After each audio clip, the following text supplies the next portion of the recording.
Hi, this is Benjamin Rolnick, and today I am out of integrity! Oh my god! Ah! The sky is falling! The sky is falling! How am I out of integrity? Well, I think it is day 8 of my 10-day vlogging type experience.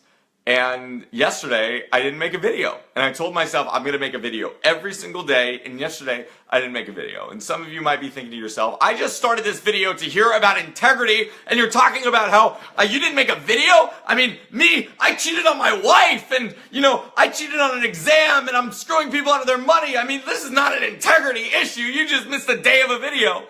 And other people might be dealing with things more extreme, less extreme, doesn't matter. We all deal with lapses in integrity. And I've probably said this before, but one of the most interesting things that I learned when in one of my first classes at USC called Health, Happiness, and Well-Being was that a lapse is not a relapse. And ultimately, consider not distinguishing a lapse from a relapse creates a big problem. Because what happens is I go, well, oh, you know what? I'm not a video maker. I missed one day of making a video, so just not a video maker. I guess I might as well quit. And there is no integrity without distinguishing shame. This is a really interesting point, and it's one that it's taken me a long time to wrap my head around this. But let me say that again. There is no integrity. There is no real integrity without distinguishing shame. Because if I don't distinguish shame, then what happens is I either go all into something and I'm constantly, boom, hitting my head against the wall, even when I don't want to do it anymore, even when I'm done with it, because I've told myself, this is the right thing to do, I am in integrity. Or what happens is I end up falling out of integrity, and then all of a sudden I'm a bad person. I'm the kind of person who shouldn't even be in integrity with this thing in the first place. So of course I'm not going to be in integrity. It makes no sense. I'm just not a walker, so I'm going to stop walking. I'm not an exerciser. I'm a fat ass. So why would I exercise? I'm meant to be skinny. I'm meant to be ugly. I'm meant not to have friends. I'm meant not to have a loving partner in my life. And this is sort of how we think when we don't distinguish shame. Because shame is sort of that undergirdle of so much of how we experience life. So let's distinguish shame really fast. So what do I mean by that? Well, right now, if you were to fall out of integrity, let's just say, whatever it is, that you told your boss you're going to turn in a report on time and you didn't do it. Or let's just say that you had a meeting and you had a meeting earlier today, or you had a meeting yesterday or in the past week, and you said you were going to show up right at 7 p.m. and you show up at 7:01, or maybe a bit worse, you show up at 7:30.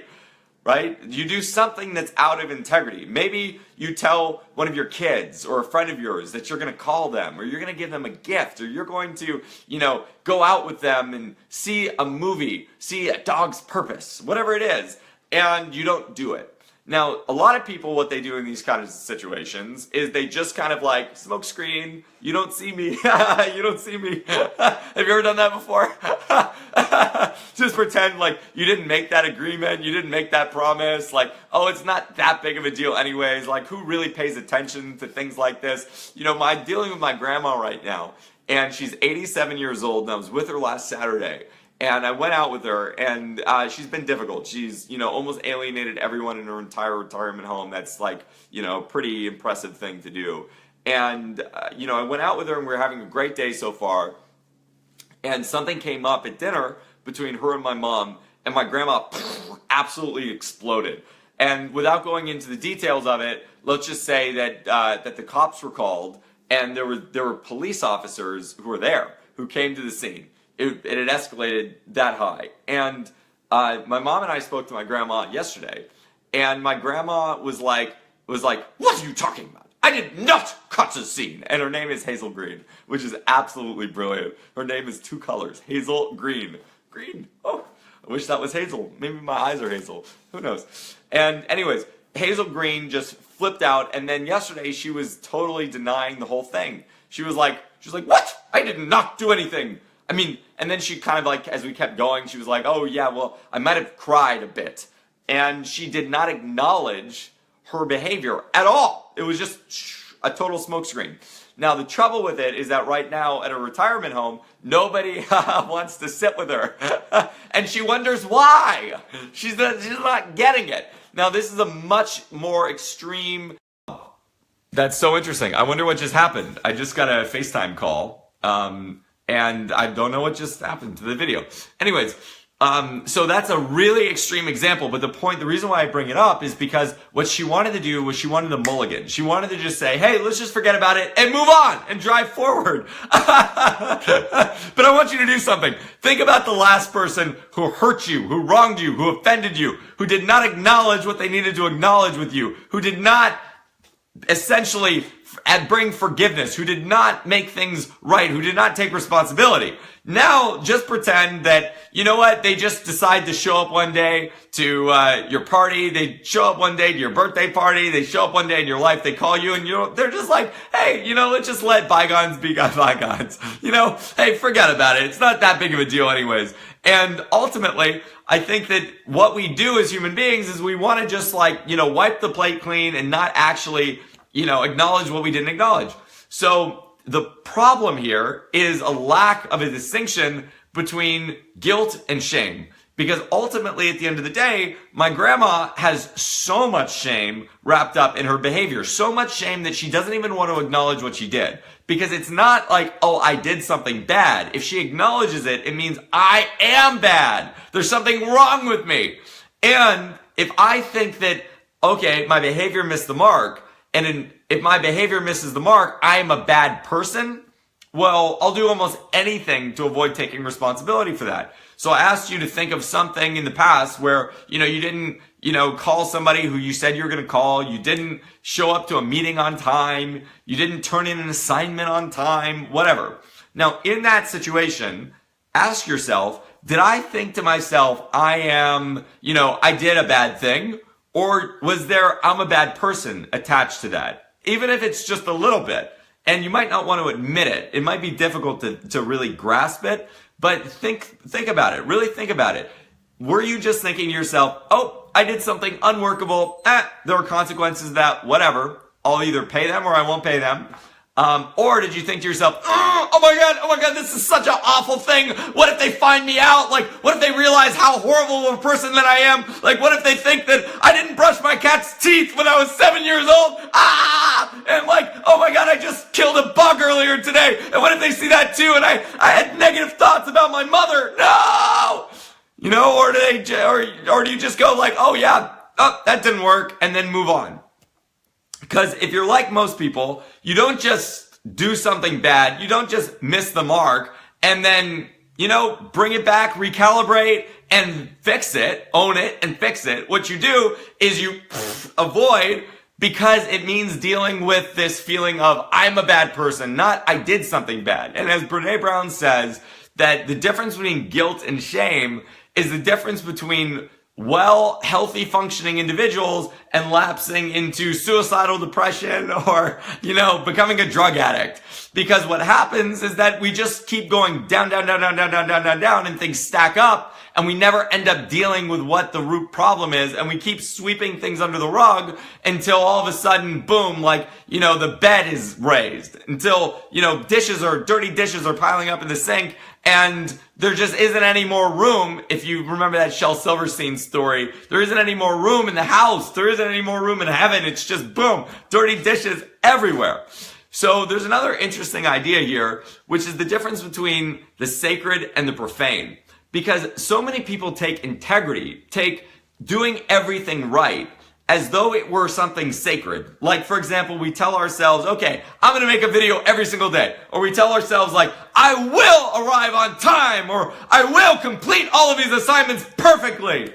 And it becomes an act of the sacred. It doesn't become just oh, okay, I'll do it. If I don't do it, whatever, no big deal. It becomes a very significant thing in our lives, which is great because it's highly motivating. When we consider something sacred, we're motivated to do it because it's been removed from the normal day-to-day functioning of life. That's what it literally means to make something sacred. The Kiddush in Hebrew, it's a Jewish tradition. You make Kiddush on Shabbat, is literally to separate. That's what it means, to separate. And it's to separate the evening from all other nights of the week. It's an evening of rest, not work. It's also to separate the food that we're eating from all other meals that we eat so that we're actually paying attention to it. When people bless their meal, they're making it sacred. They're separating it from just mindless eating, and they're going to consciously consume, which is a cool thing.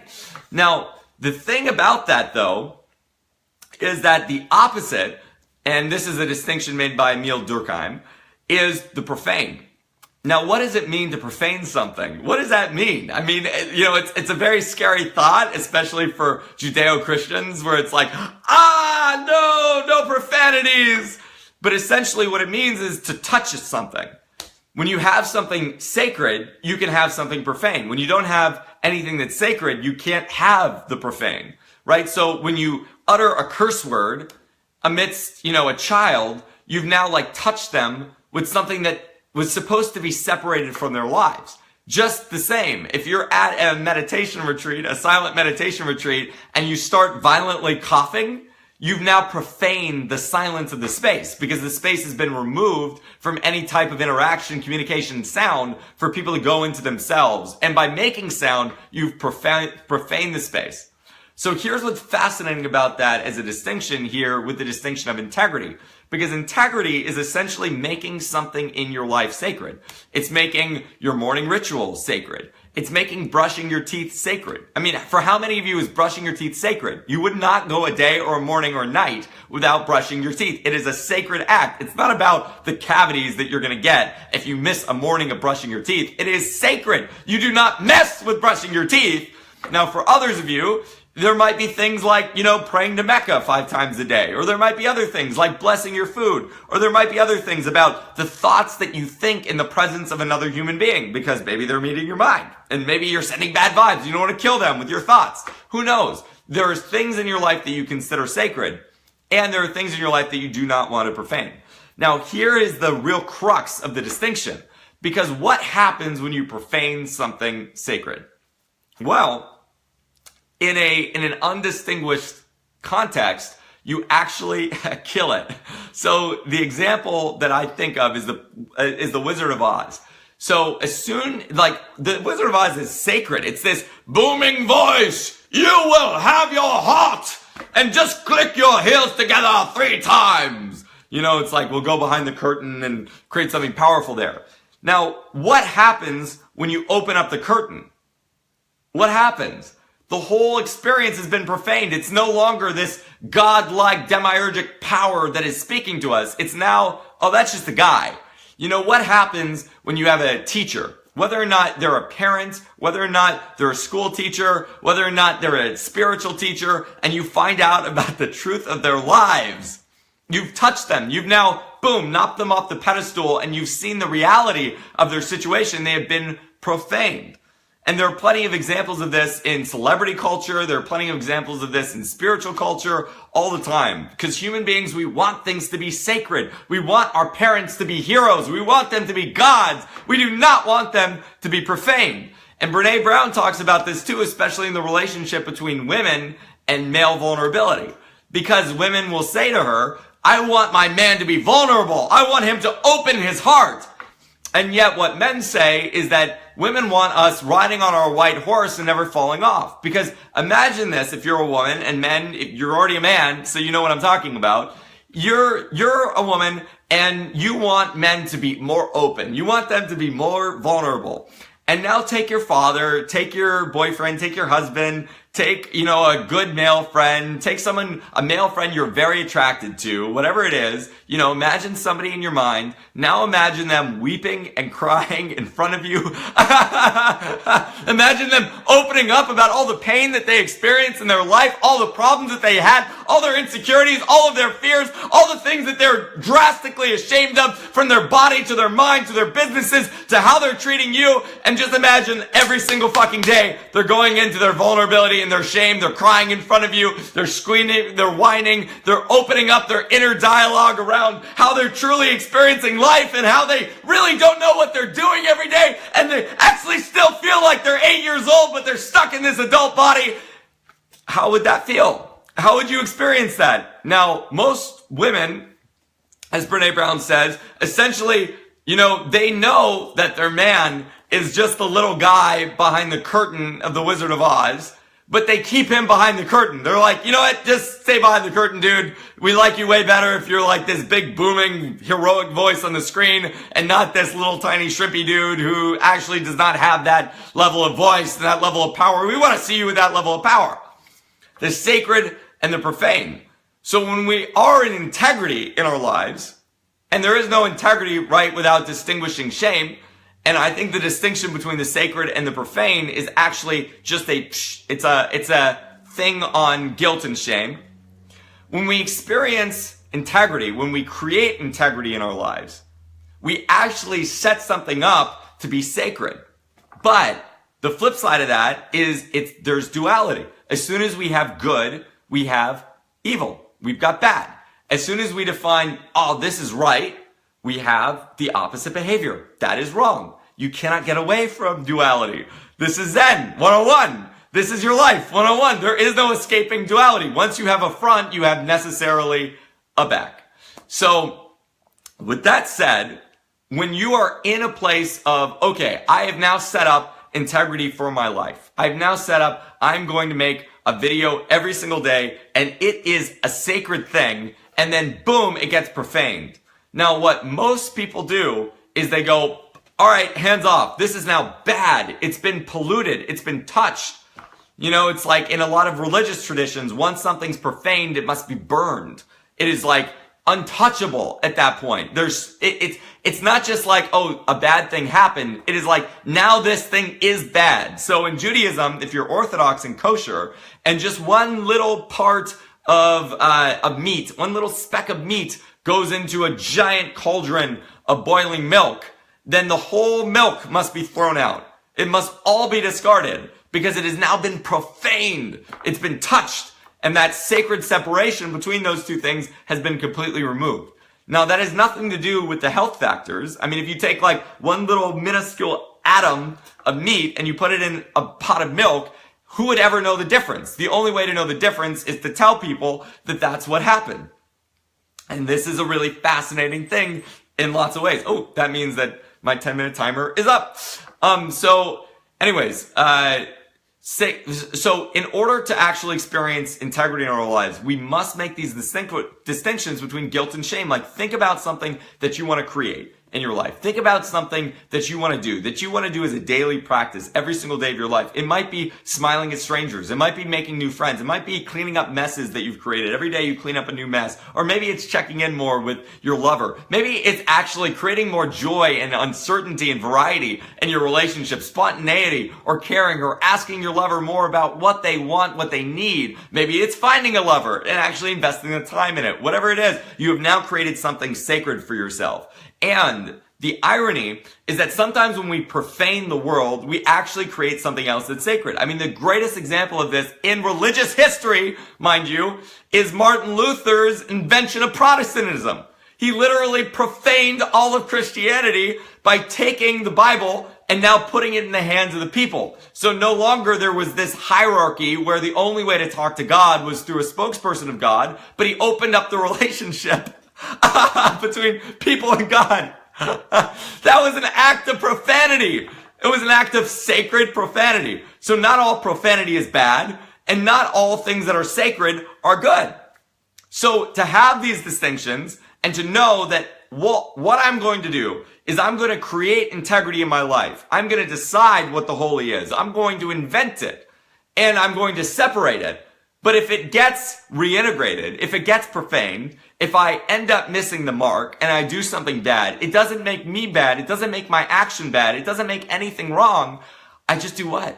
I get back on the horse and I clean it up. Now, there are lots of ways that you can clean up your relationships. You can clean it up with yourself. One of the best ways is to acknowledge it and just to take responsibility. What do? You own it. You say, this is what happened. I see it clearly. Not maybe, not possibly, but this is how it is. And I'm going to admit to it fully.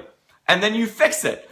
You basically take new actions. You say, all right, how can I get back into integrity with you if this is with another person? Or you say, this is what I'm going to do from now on.